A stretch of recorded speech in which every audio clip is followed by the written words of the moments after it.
Good morning student. તો આપણે 1 થી 5 પાઠનું રિવિઝન પણ જોઈ લીધું હતું. એ ઉપરાંત આપણું ગ્રામર જે છે એસે, સ્ટોરી, લેટર, પદ્યાર્થ ગદ્યાર્થ ગ્રહણ, સંક્ષેપીકરણ આ બધું પૂરું થઈ ગયું છે. બરાબર. હવે તમારા મનમાં ઘણા બધા સવાલ છે કે મેડમ તમે ગ્રામર લખાયું એનું તમે પૂછશો. તો બેટા એક્ઝામ્પલ આપ્યું છે કે આવી રીતે ગ્રામર લખાય. બરાબર. માનો કે એ પણ આવી શકે અને બીજું પણ આવી શકે, એવું નક્કી ન હોય. તમે પેપરમાં એવું પૂછી શકો નહીં. ક્લિયર? હવે છે આપણે 6ઠો પાઠનું રિવિઝન. 1 થી 5 પાઠ તમારે જે ક્વેશ્ચન આન્સર લખાવ્યા છે એ જ ખાલી નથી જોવાના, તમારે લેસન પણ વાંચવા પડશે, રીડ કરવા પડશે. શું કામ? તો કે હું અંદરથી પણ ક્વેશ્ચન આન્સર પૂછી શકું, કારણ કે તમે અત્યારે ઓનલાઈન એક્ઝામ આપો છો. માની લો બધા છોકરાઓ સરખા ન હોય તો તમે કોપી પણ કરી શકો. જો ક્વેશ્ચન આન્સર ડાયરેક્ટ પૂછું તો તમારી પાસે આન્સર લખેલા જ છે બધા પાસે. જે આપણે સ્વાધ્યાય હોય, અભ્યાસ હોય, તો તમે એમાં કોપી મારીને પણ લખી શકો. એટલા માટે જરૂરી નથી કે હું સ્વાધ્યાય અને અભ્યાસમાંથી જ ક્વેશ્ચન આન્સર આપું. હું પાઠની અંદરથી પણ આપી શકું. તમારે પાઠ પણ વાંચવાના રહેશે. બરાબર. અને આપણા પહેલા સેમની આખી એક્ઝામ છે એટલે જેટલા આપણા ચેપ્ટર છે ગુજરાતીમાં એ બધા ચેપ્ટરમાંથી આવશે. બરાબર. બીજી વસ્તુ ગ્રામરના પોઈન્ટ વિશે. તો ગ્રામરના પોઈન્ટમાં એસે છે, સ્ટોરી છે, લેટર છે, અહેવાલ લેખન છે, કે જે કાંઈ છે. બરાબર. જેટલું મેં તમને લખાયું છે એમાંથી તમને નમૂના રીતે બધું શીખવાડી દીધું છે. તમે બધાએ કહી દીધું મને કંઈ ડાઉટ નથી. બરાબર. એનો મિનિંગ કે તમે તમારી રીતે લખી શકો છો. અને ગુજરાત એવી ભાષા છે કે તમે બધા બોલી શકો છો, લખી શકો છો. તો આઈ થિંક તમને એમાં કાંઈ વાંધો આવવો જોઈએ નહીં. હજી કંઈ ડાઉટ હોય તો હજી આપણે વાર છે, તમે પૂછી શકો છો. લેક્ચર પૂરો થાય પણ તમે પૂછી શકો છો કે આમાં ક્યાં ક્યાં તમને ડાઉટ છે. હું તમારા બધા ડાઉટ સોલ્વ કરવા બેઠી છું. પણ તમે એમ કહી દેવો કે નો ડાઉટ મેમ, તો એ કોઈ સોલ્યુશન નથી. તમે એમ કહી દો નહીં મેડમ ડાઉટ નથી, એનો મિનિંગ શું થયો કે તમને આવડે છે. ક્લિયર? તમને જ્યાં પણ ન સમજાતું હોય તમે 1 વાર નહીં 10 વાર પૂછી શકો છો. ઓકે. ચાલો, ચેપ્ટર 6 ધૂળીએ માર્ગ. ધૂળીએ માર્ગ એટલે કે આપણે પાઠ સમજી જ ગયા છીએ. બરાબર. પહેલાં આ તો આપણે રિવિઝન ચાલુ છે. તો ધૂળીએ માર્ગ એટલે કે સાચો અને સાત્વિક રસ્તો, જે સત્યના માર્ગ ઉપર લઈ જતો હોય એને આપણે ધૂળીએ માર્ગ કહીએ છીએ. એના લેખક છે મકરંદ દવે. એનો જન્મ 13/11/1922 થયો હતો અને તેનું મૃત્યુ 31/1/2005. મકરંદ વજયશંકર દવે રાજકોટ જિલ્લાના ગોંડલના વતની હતા. ક્યાંના હતા? રાજકોટ જિલ્લાના ગોંડલના વતની. વર્ષો સુધી મુંબઈ રહ્યા પછી તેઓ વલસાડ પાસે નંદીગ્રામમાં વસ્યા. ભલે એનો જન્મ ક્યાં થયો હતો? રાજકોટ જિલ્લાના ગોંડલ ગામે, પણ તેઓ મુંબઈ રહ્યા છે અને પછી છેલ્લે જ્યારે વલસાડ પાસે નંદીગ્રામ છે ત્યાં પોતે વસ્યા હતા. સાહિત્યની સાધનાની સાથે સાથે આધ્યાત્મિક ક્ષેત્રે ગતિ કરતા રહ્યા. હવે સાહિત્ય એટલે કે આજે લખવાના કાવ્ય હોય, પાઠ હોય, નવલકથા હોય, નવલિકા હોય, આ બધું લખવાની સાથે સાથે તેઓ ભગવાનની બાજુ પણ વધારે ગતિ કરતા હતા. ગાંધી યુગ પછીના ગાળામાં આધ્યાત્મિક સાધનાને અનુલક્ષીને કવિતા રચના તેઓ મરમી કવિ હતા. હવે જ્યારે આપણને આઝાદી મળી, ગાંધી યુગ હતો, ત્યાર પછીનો જે ગાળો હતો એ આધ્યાત્મિક સાધનાને વધારે મહત્ત્વ આપતો હતો. એટલે આ જે કવિ છે એને મરમી કવિ તરીકે ઓળખવામાં આવ્યા છે. તેમના કાવ્યોમાં જીવનનો આધ્યાત્મિક અનુભવ જે આપણે ભગવાનની દ્રષ્ટિએ માનીએ છીએ, બરાબર, તેઓ સાદી અને સરળ ભાષામાં અને ચોટદાર રીતે રજૂ કરે છે. તેમને 1979માં રણજીતરામ સુવર્ણચંદ્રક મળ્યો હતો. જગતમાં સૌથી મૂલ્યવાન માણસ વચ્ચેના પ્રેમ લાગણી છે.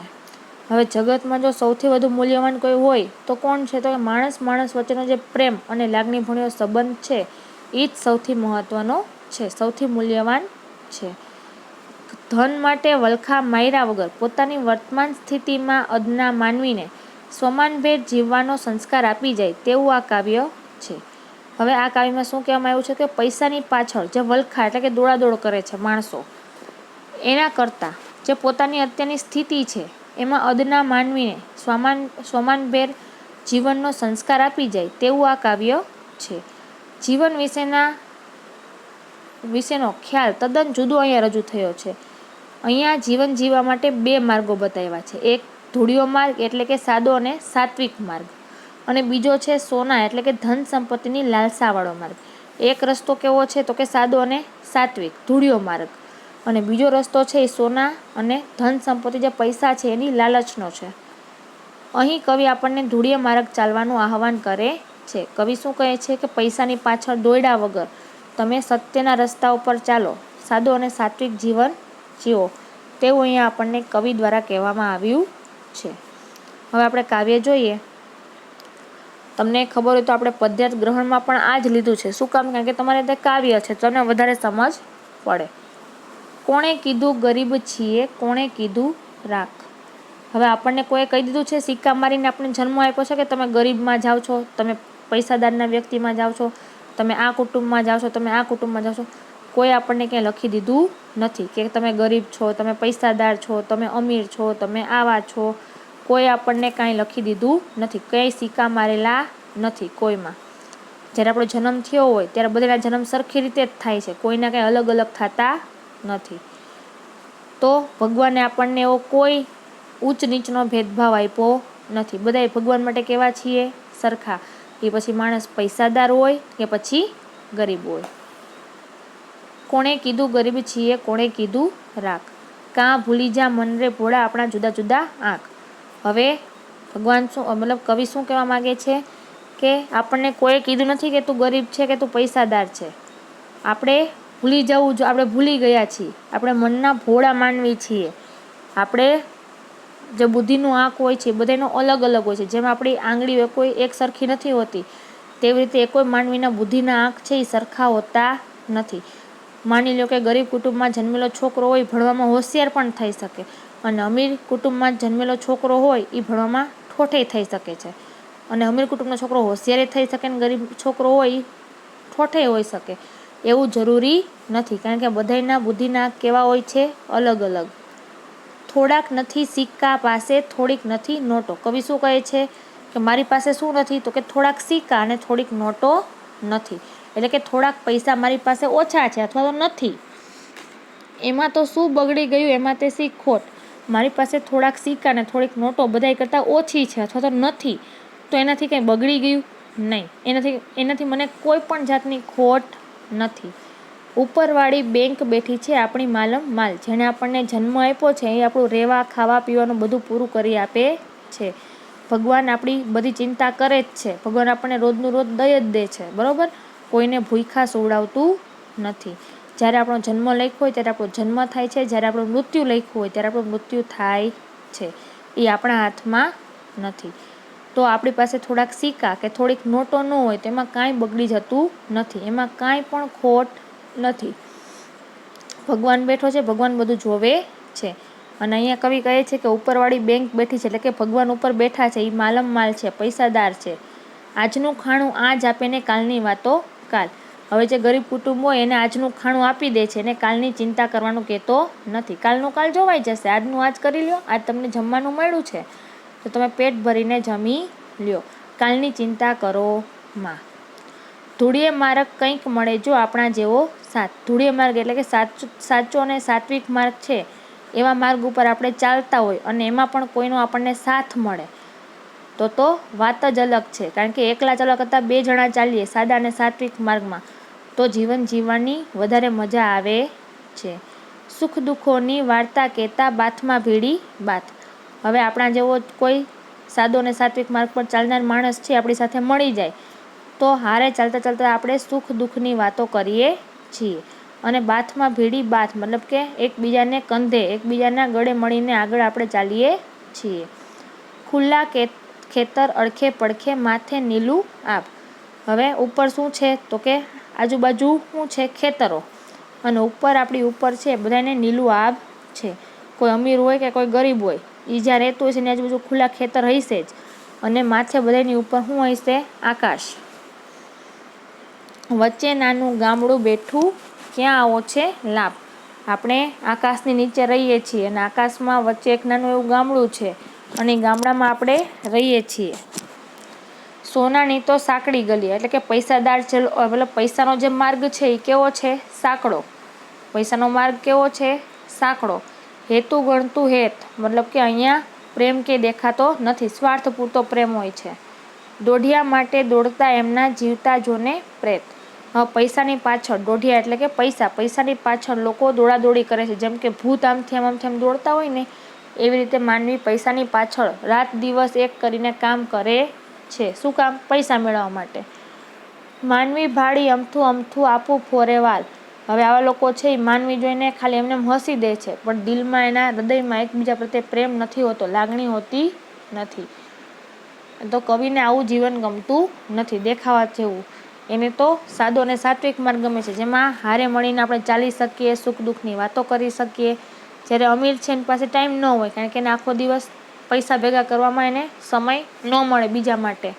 એ ખાલી સામું જોઈને હસી દે ને પછી હાલતો થઈ જાય.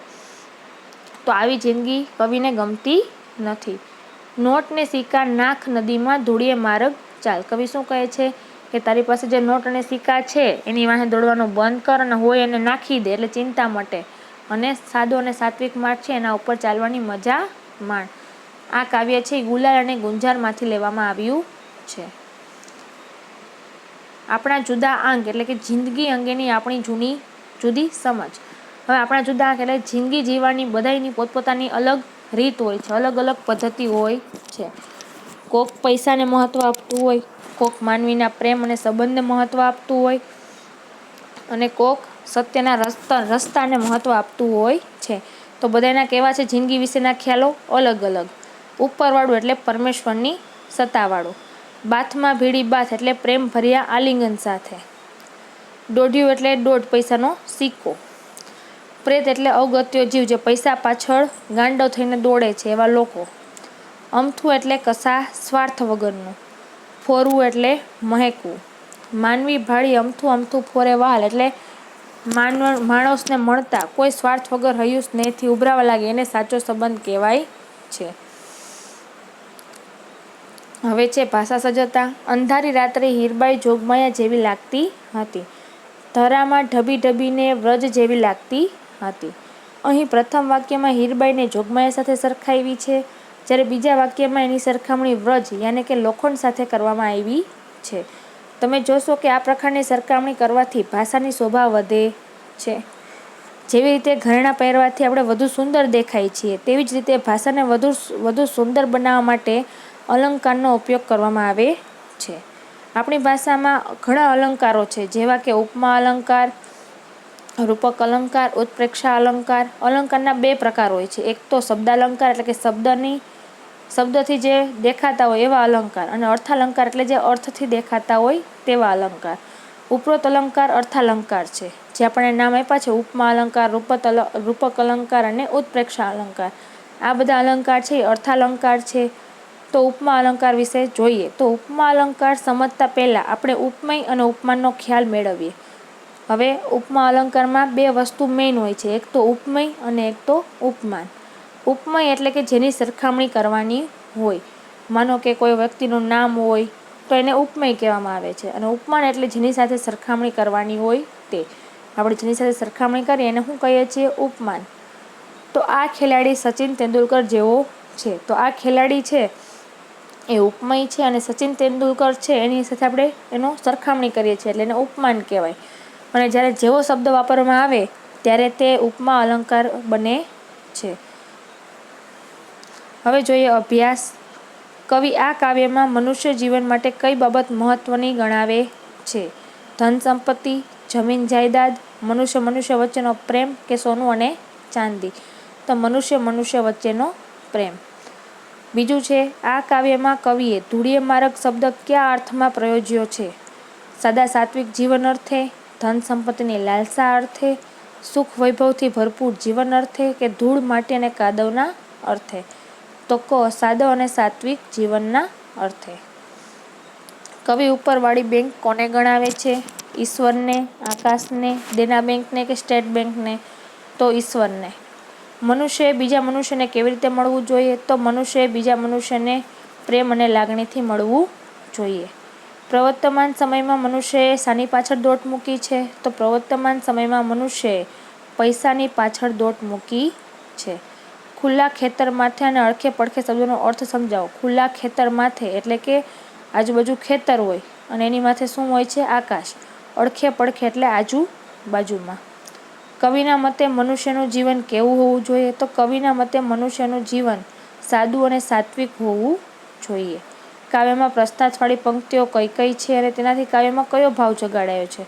તો કાવ્યમાં પ્રશ્નાર્થવાળી પંક્તિ કઈ કઈ છે? તો કે કોણે કીધું ગરીબ છીએ, કોણે કીધું રાગ.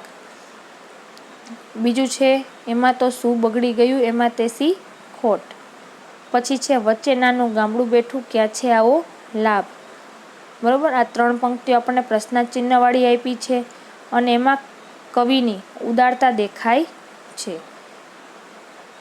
ધૂળીય માર્ગ એટલે શું? ધૂળીય માર્ગ એટલે કે સાચો અને સાત્વિક માર્ગ. આ માર્ગે ચાલવાના કયા કયા લાભ કવિ ગણાવે છે? તો આ માર્ગે ચાલવાથી આપણે પ્રભુ પાસે જઈએ છીએ, આપણને લાલસા સ્વાર્થપણું આપણામાંથી જતું રહે છે અને બીજા માનવી સાથે આપણે સુખ દુઃખની વાતો કરી શકીએ છીએ. હવે કવિ પાસે શું નથી અને એની એમના પર શી અસર છે? તો કવિ પાસે થોડાક પૈસા અને થોડીક નોટો નથી, એથી એના મન પર કશી અસર થતી નથી. તો રાગ અને આંખ એવા પ્રયુક્ત એવા પ્રાસવાળા શબ્દો, તો જેવા કે રાગ અને આંખ, નોટ અને ખોટ, માલ અને કાલ, સાથ અને બાથ, આભ અને લાભ, હેત અને પ્રેત, વહાલ અને ચાલ. તો આ બધા પ્રાસવાળા યુક્ત શબ્દો છે. હવે નીચેના સમાનાર્થી શબ્દો લખો. માર્ગ એટલે રસ્તો, હેત એટલે પ્રેમ, સોનું એટલે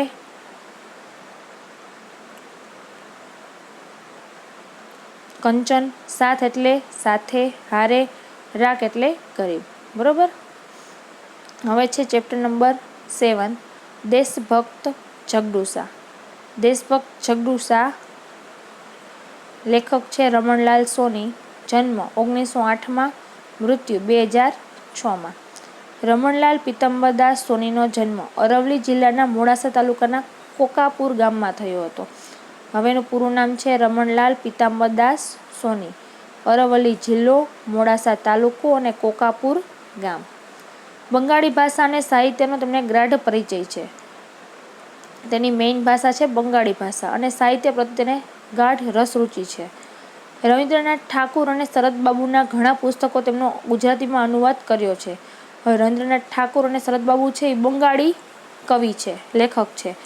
હવે એના જે અનુવાદ ગુજરાતીમાં અનુવાદ કરીને એણે ઘણા બધા પુસ્તકો લખ્યા છે. વિશેષ તેઓ બાળકાવ્યો આપે છે, બાળ વાર્તાઓ આપે છે અને બાળ નાટકોનો સર્જક તરીકે જાણીતા છે. તેમની સાહિત્ય સેવા માટે 1996માં રણજીતરામ સુવર્ણચંદ્રક તેને અર્પણ કરવામાં આવ્યો હતો.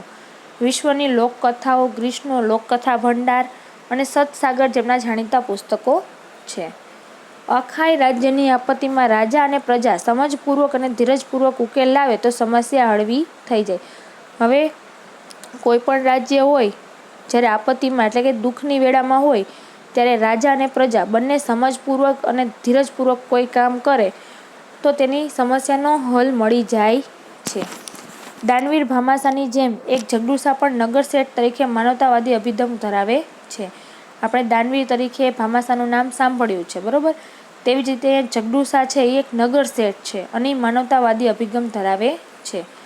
આપબળે એકઠી કરેલી કમાણી અને સંચિત કરેલા અનાજના કોઠારોને સંકટ સમયે પ્રજા માટે ખુલ્લા મૂકી દેનાર જગડુશાની દિલની ઉદારતાનો સરસ પરિચય કરાવે તેવું નાટક આપણને અહીં આપવામાં આવ્યું છે.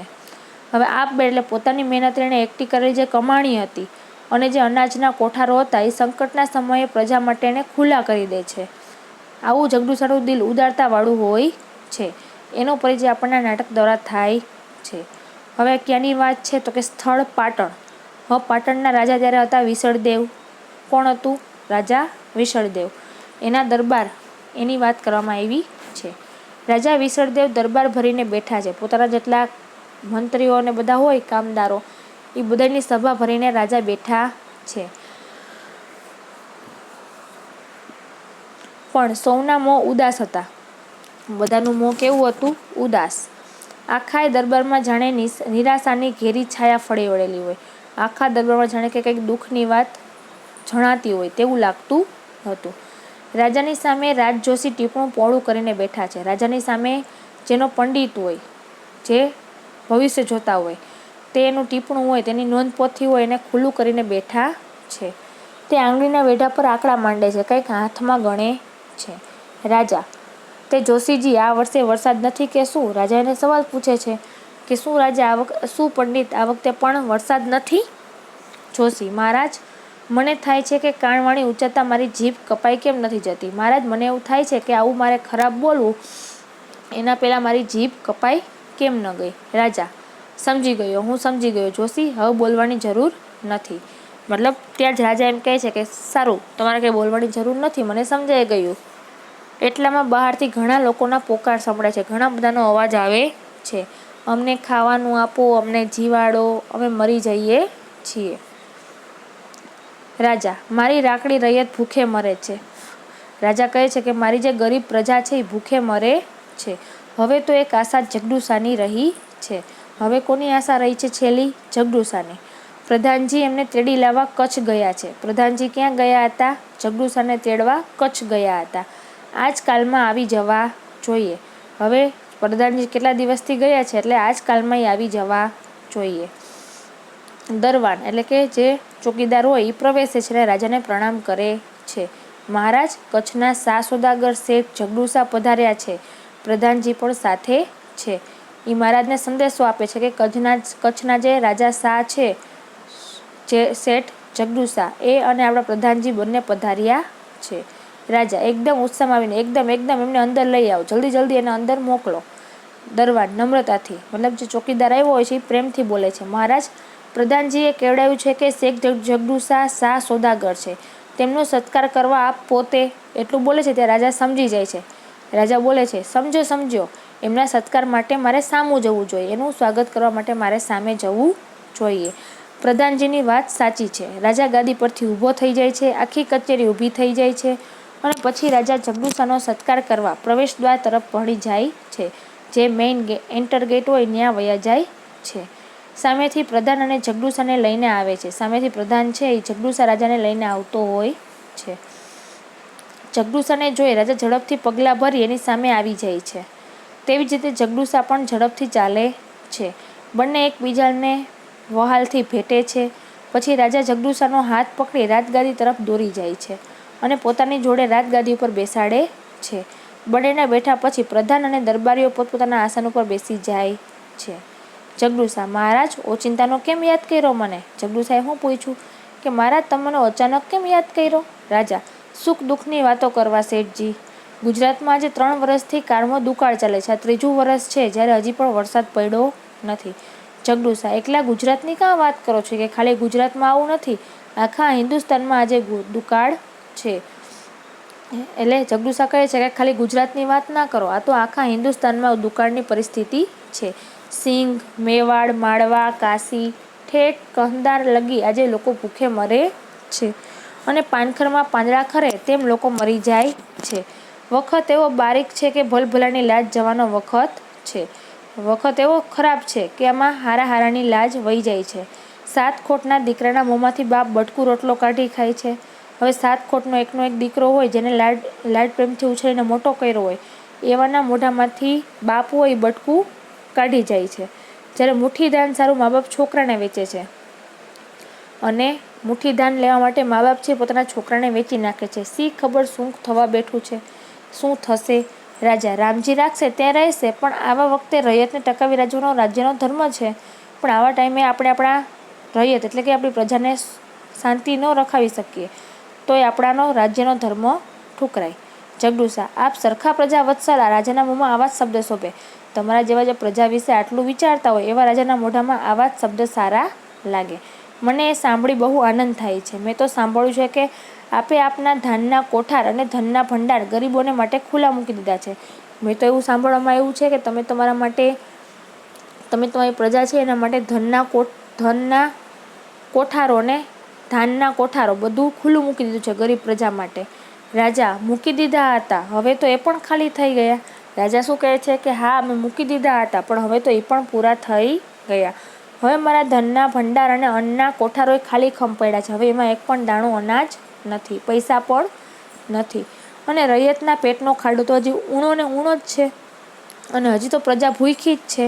ધાર્યું તું કે 9 સાલ વરસાદ આવશે એટલે સૌ સારાવાના થઈ જશે. મનમાં એમ હતું કે આ વર્ષે વરસાદ આવશે એટલે બધું સરખું પાછું થઈ જશે, પણ વરસાદ આવ્યો જ નહીં. અધૂરમાં પૂરું તીડ પડ્યા. વરસાદ તો આવ્યો નહીં ને એમાં પણ જીવાત પડી ગઈ. લોકો ત્રાહિયામ પોકારે છે, લોકોને ખાવાનું મળતું નથી. એટલામાં બહારથી પાછો અવાજ આવે છે, અમે મરી જઈએ છીએ, અમને જીવાડો, અમને અનાજ આપો. જગડુસા બહારનો પોકાર સાંભળીને ભૂખ્યા ગળામાંથી પૂરો અવાજ પણ નીકળતો નથી. લોકો ભૂખ્યા છે એટલે પૂરો અવાજ પણ નીકળી શકતો નથી. રાજા, વસ્તીનું આ દુઃખ એ મારું દુઃખ છે, પણ નિવારણનો કોઈ રસ્તો મને દેખાતો નથી. ત્યારે હું મૂંઝાયો, એ વખતે મને તમે યાદ આવ્યા. હવે આ જે વસ્તી એટલે કે જે પ્રજાનું દુઃખ છે એ મારું દુઃખ છે અને આનો નિવારણનો મને કોઈ રસ્તો દેખાતો ન હતો. એટલા માટે હું મૂંઝાયો અને મેં તમને બોલાવ્યા. જગડુસા નવાઈ પામ્યો. હું યાદ આવ્યો? કેવી રીતે? રાજા, મારા સાંભળવામાં આવ્યું છે કે પાટણમાં જગડુસાની માલિકીની કેટલીક અનાજની વખારો છે. હવે મેં સાંભળ્યું હતું કે પાટણમાં તમારી ઘણી બધી અનાજની કોઠારો છે. જગડુસા, જગડુસાની માલિકીની અનાજની વખારો? મહારાજ, આપની કંઈક ભૂલ થાય છે. મારી માલિકીની કોઈ પણ અનાજની વખાર મેં પાટણમાં કે કોઈ શહેરમાં રાખી નથી. મારા નામથી કોઈ પણ અનાજની વખારો કે કોઠારો પાટણ શહેરમાં નથી. રાજા, તો મેં સાંભળ્યું છે એ? જગડુસા, તમને કંઈ સમજફેર થઈ હશે મહારાજ, કારણ કે વખારો મારી ખરી ને? કારણ કે વખારો કોની છે? મારી. રાજા નવાઈ પામીને, વખારો આપની છે છતાં આપની માલિકીની નથી એટલે? તમે શું કહેવા માંગો છો? જગડુસા, વાત એમ છે કે વખારો મારી છે એ વિશે શંકા નથી, મતલબ કે વખારો તો મારી જ છે બધી. રાજા, અને વખારોમાં અનાજ છે એ? જગડુસા, એ અનાજ મારું નથી. રાજા હતાશ થઈને, એ અનાજ તમારું નથી? તો શું તમે કોઈને દઈ દીધું છે? કોને દીધું છે? ક્યારે દીધું? હું તમને એના મોં માગ્યા દામ આપું. જગડુસા, એ અનાજ મારું નથી એ નિશ્ચિત છે. એમાં જે અનાજ છે એ મારું નથી, પણ મેં કોઈને દીધું કે ક્યારે દીધું એ જાણવું હોય તો એમ કરો ને, મારી વખારો ખોલાવી એમાં તપાસ કરાવો. રાજા, કેવી રીતે ખબર પડશે? જગડુસા, એમ ખબર પડશે, દરેક વખાણની અંદર ભીંતપત્ર ઉપર તાંબા પત્રામાં લેખ લખાવીને જડાવેલો છે. તેમાં એ અનાજ કોના માલિકીનું છે એનું નામઠામ લખેલું છે. રાજા, ઠીક છે, હું એ માલિકની પાસે જઈશ અને કહીશ કે સુકાળે થયે તને એક દાણો મોતી ગણીને આપીશ, પણ આજે મારી પર આટલી દયા કર. વાંધો નહીં, તમે જેના નામની વખારો હશે એની પાસે હું પગે પડીને એની પાસે અનાજ માગીશ અને પછી કહીશ કે જ્યારે સારું થશે ત્યારે હું તમને એક દાણાના એક મોતી તરીકે હું આપી દઈશ. જગડુસા, જે રાજાના દિલમાં રૈયતના સુખ દુઃખનો આવો ખ્યાલ હોય તેને અનાજ જરૂર મળી રહેશે. તમે આટલું તમારી પ્રજા વિશે વિચારો છો તો તમને એનું અનાજ જરૂર મળશે. રાજા, મળી રહેશે. કોટવાલજી, જાઓ, વખારો ઉગાડો ને લેખ અહીં લઈ આવો. કોટવાલ, જેવી આજ્ઞા મહારાજ.